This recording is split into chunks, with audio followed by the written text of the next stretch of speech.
Announcing the top 10 Jewish moments of the past year. Number 10. The UN Security Council whittles away their monthly meeting on Middle East security, criticizing Israel. But Nikki Haley, the United States ambassador to the United Nations, stood up for the one democracy in that region, carrying a torch of truth into the House of Lies. Regrettably, these monthly meetings routinely turn into Israel bashing sessions. That's the way this Security Council has operated for years. It's a formula that is absurdly biased against one country. The incredibly destructive nature of Iranian and Hezbollah activities throughout the Middle East demands much more of our attention. It should become this council's priority in the region. Number 9. From a house of lies to the capital of the Jewish world, Kohanim blessed 80,000 of their fellow brothers and sisters at the Kotel, like their ancestors 3,000 years before them. This time, there's iPhones.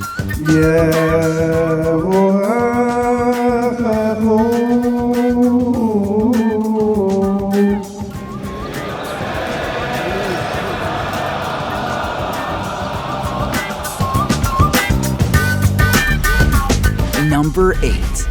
Did we mention resilient flames? How about a menorah lighting underwater, surrounded by sharks?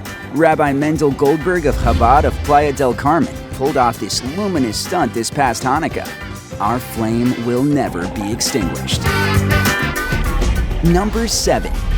Talk about resilience. 10 years ago, Rabbi Gabi and Rivki Holtzberg, directors of Chabad of Mumbai, were murdered in a horrific terror attack. Now, before the prime ministers of India and Israel, their only surviving son, Moshe, pledges to return to his childhood home and resurrect his parents' legacy. Dear Prime Minister of India, Mr. Narendra Modi. Wow. Namaste to the Pradhan Mantri Hindustan, Abka Swagat, Hamare Desh. Welcome to Israel, our holy land, to holy city of Jerusalem. My name is Moshe Holtzberg. I hope I will be able to visit Mumbai. And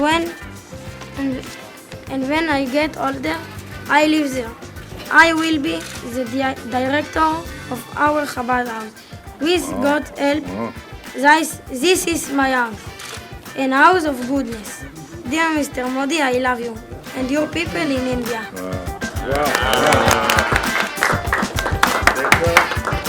Moshe, Mr. Modi, Prime Minister Modi invited me to come to India. You will come with me to Mumbai.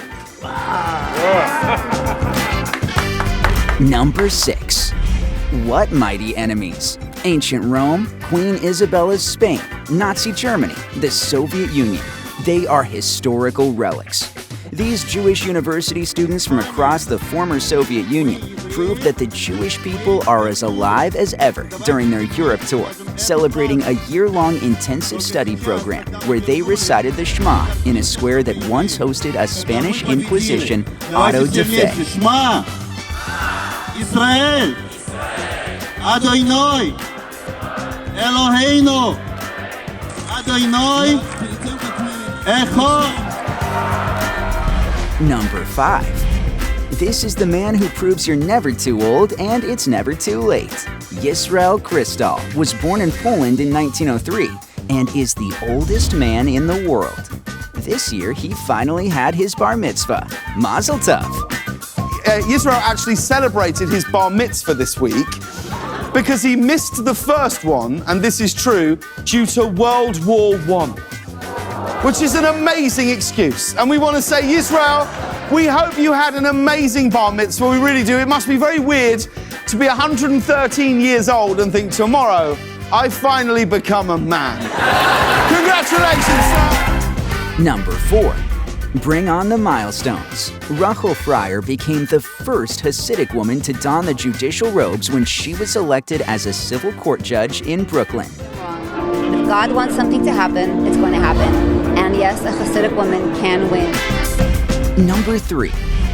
You know about Light Squared. But what about light in Times Square? That's exactly what happened when over 2,000 Jewish teens from all over the world gathered to light up the Big Apple with the Havdalah candle in an inspiring Havdalah service as part of the C-Teen Shabbaton. The Jewish future is bright.